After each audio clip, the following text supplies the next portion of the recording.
Καλώς ήρθατε σε ένα ακόμη οδηγό PC Build των 1000 € αυτή τη φορά πάλι. Πριν 4 μήνες είχα αναρτήσει ένα PC Build οδηγό των 1000 €, ο οποίος κάλυβε την εμπειρία των 1080p και των 2K με σωστά κριτήρια, και παρότι που τιμές τότε δεν ήταν τόσο σωστές όσο είναι τώρα σε κάποια συγκεκριμένα προϊόντα. Επειδή είχε αλλάξει λίγο η αγορά μετά από 4 μήνες, οι τιμές έχουν λίγο πέσει σε κάποια προϊόντα, αναφέρω πάλι, για να μην υπάρξουν προβλήματα. Ο οδηγός που έχουμε πίσω μας των 1000 € ισχύει, αλλά θα σας βγει λίγο 100 € πιο κάτω.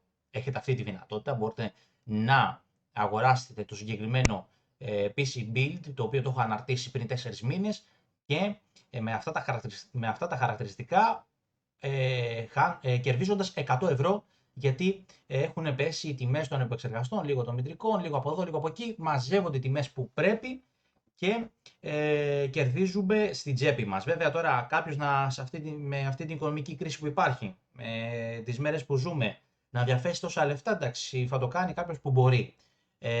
Πάμε όμως να δούμε τον καινούριο PC Build, το οποίο παρόμοιο, μπορούμε να βάλουμε και άλλα πράγματα διαφορετικά, παρόμοιο ναι μεν, αλλά έχει πάρα πολύ δυνατότητα να παίξει ακόμη και 4K παιχνίδια. Έχουμε βάλει κάρτα γραφικών καλύτερη, γι' αυτή μας επιτρέπει αυτή τη στιγμή η περίοδος και το κάνουμε.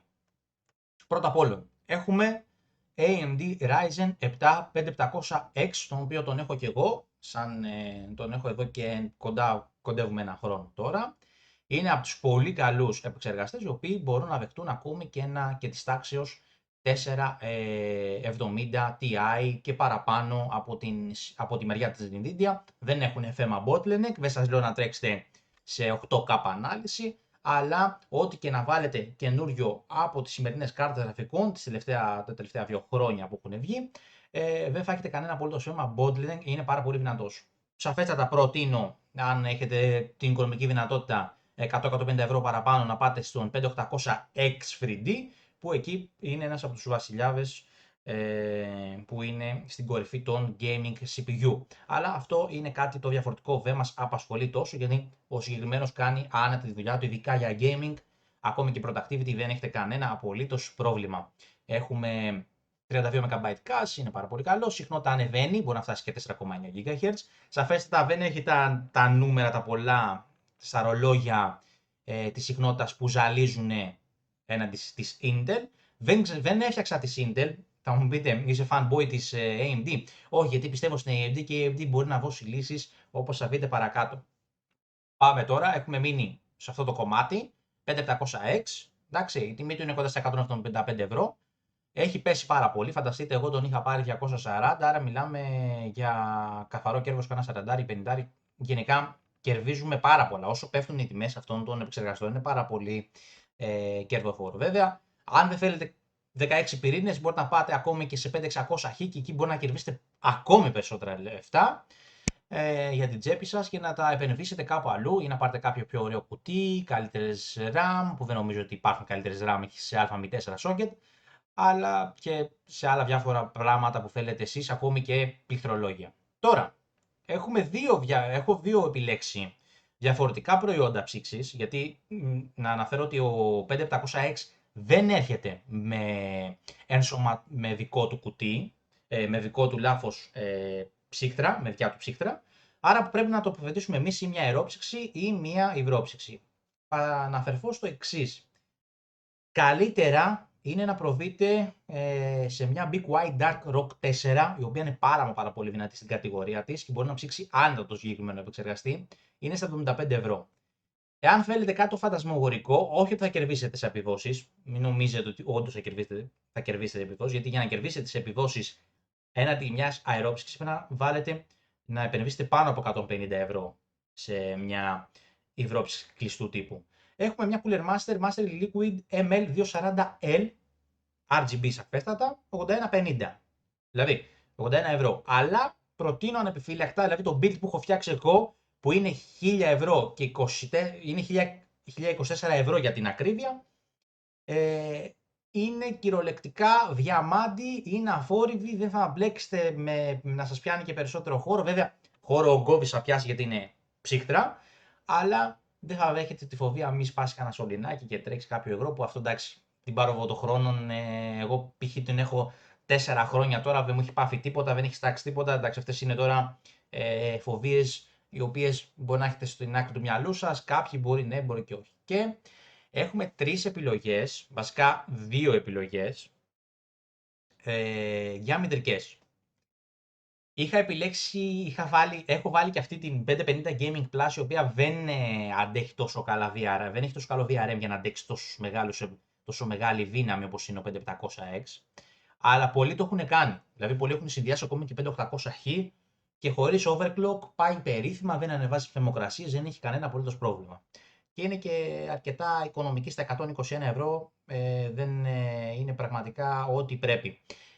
Δεν την προτείνω, εν μέρη, δεν την προτείνω. Πάω κατευθείαν στην Asus ROG Strix B550α Gaming στα 140, η οποία είναι καταπληκτική, δυνατό VRM, τρελό overclock στα 5100 MHz των ημών, εντάξει, PCI Express 4 εφόσον μας το επιτρέπει και ο επεξεργαστής, και είναι πάρα πολύ δυνατή, πολύ ωραία. Μπορείτε κιόλας, επειδή είναι άσπρη, να το συνδυάσετε με ένα κουτί άσπρο και να κάνετε πολύ ωραία έτσι σαν ομορφιά, και πραγματικά νομίζω ότι είναι καλύτερη στην τιμή, και εκεί που υπάρχει, και βλέπω ότι υπάρχει και λίγη μικρή διαθεσιμότητα σε 2-3 καταστήματα, υπάρχει ακόμη.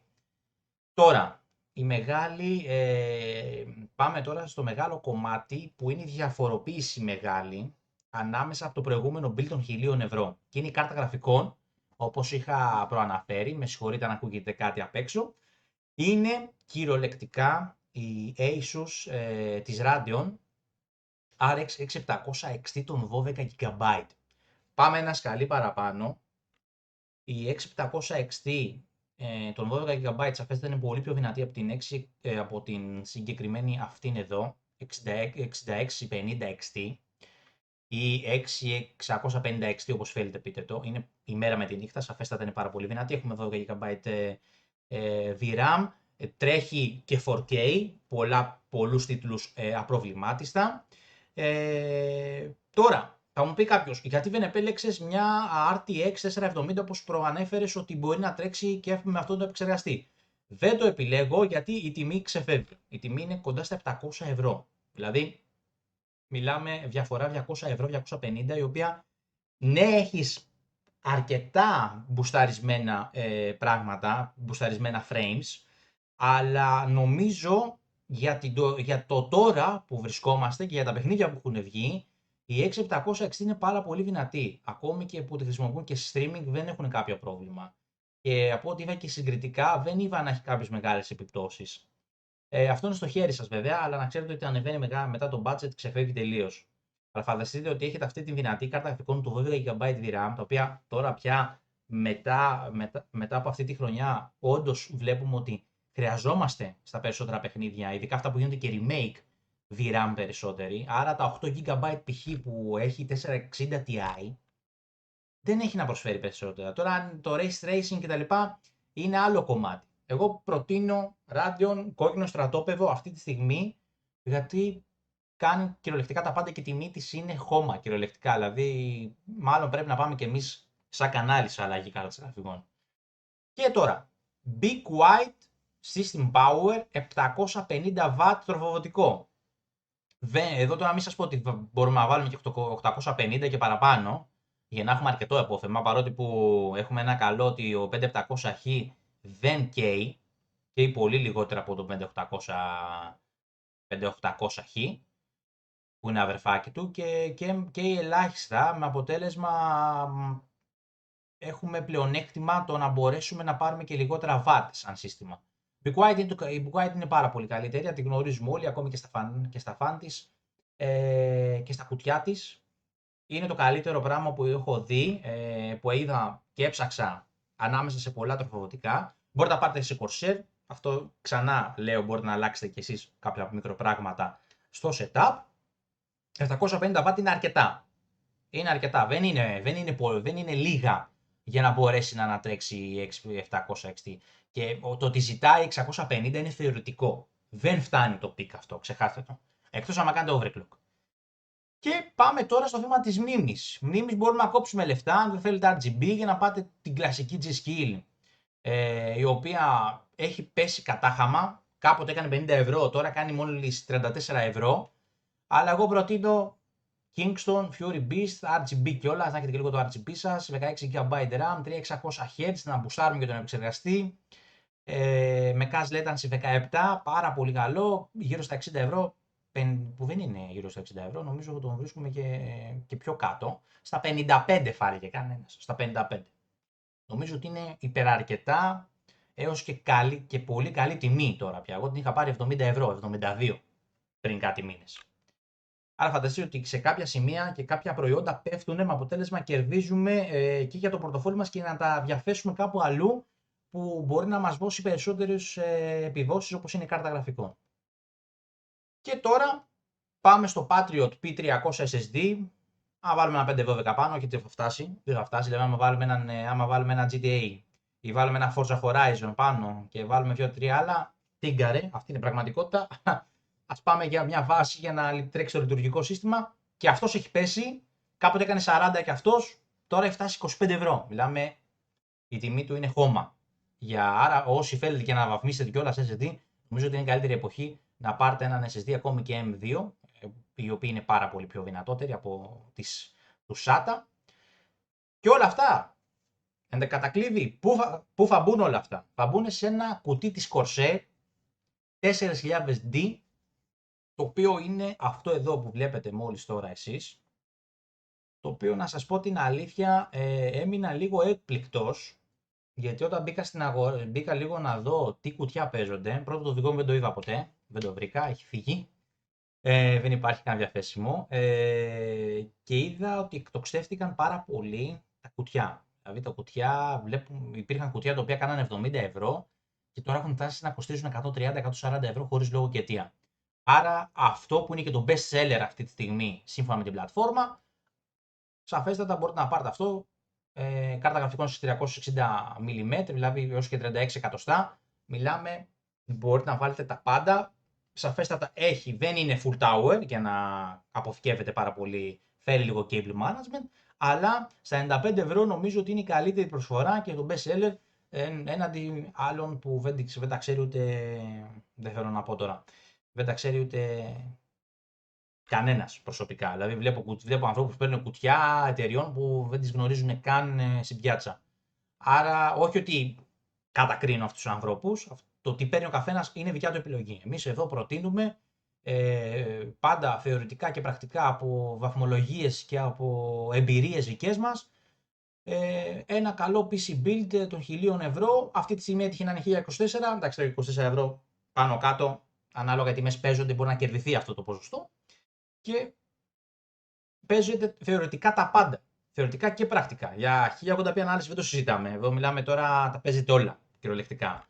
Έχουμε πάει ένα βήμα παραπάνω, δηλαδή το αρχικό PC Build οδηγός που είναι το Part 3 των 1000 ευρώ. Αν το ακολουθήσετε αυτό το PC Build, κερδίζετε ότι θα έχετε το ίδιο μηχάνημα αλλά με 100 ευρώ λιγότερα. Άρα νομίζω ότι έβγαινε κοντά στα 870 ευρώ. Δηλαδή κερδίζετε αρκετά λεφτά τα οποία πρέπει να τα βάλετε στην άκρη ή να πάρετε κάτι σαν περιφερειακό. Και αυτό προτείνω μέχρι στιγμής, αλλά όταν τώρα με 1000 ευρώ, 1024, το ξαναπώ, μου έχει κολλήσει το 24, κερδίζεις τόσο μεγάλη επίδοση, τόσο μεγάλες επιδόσεις, σε παιχνίδια και αυξάνεις το τι μπορείς να παίξεις, νομίζω ότι πραγματικά κυριολεκτικά είναι μονόδρομος όλο αυτό το PC Build και κερδίζεις πρακτικά σε πολλά πράγματα. Τώρα, σαφέστατα θα γράψουν κάποιοι από κάτω ή είστε από αυτούς που λέτε και σκέφτεται μήπως να πάμε σε DDR5, μήπως να πάμε σε άλλη πλατφόρμα, σε Α5 socket. Δεν είναι ακόμη η ώρα να πάμε σε Α5 socket, γιατί κρατάει και βαστάει αρκετά καλά το socket Α4 και δεν έχει να ζηλέψει κανέναν και τίποτα από τις υπόλοιπες socket που έχουν βγει. Ούτε το DDR5 έχει μεγάλη διαφορά. Ναι, έχει τρελά νούμερα, αλλά μέχρι στιγμής δεν βλέπω ότι π.χ. το δικό μου μηχάνημα μια χαρά λειτουργεί και αν του βάλεις και μια δυνατότερη κάρτα γραφικών μπορεί να παίζει τους τελευταίους τίτλους και Ultra και όλα τέλεια πάνω από 100 FPS. Αυτό ήταν το σημερινό επεισόδιο, το PC Build των 1000 ευρώ, Part 4, το οποίο μίλησα λίγο περισσότερο από ό,τι έπρεπε, αλλά έπρεπε να τονίσω κάποια πράγματα. Μείνετε συντονισμένοι, έρχονται καλά πράγματα στο κανάλι, με την πάροδο των χρόνων και τέλη Αυγούστου βέβαια. Καλό 15 Αύγουστο σε όλους, θα τα πούμε, μείνετε συντονισμένοι, τα λέμε, γεια σας!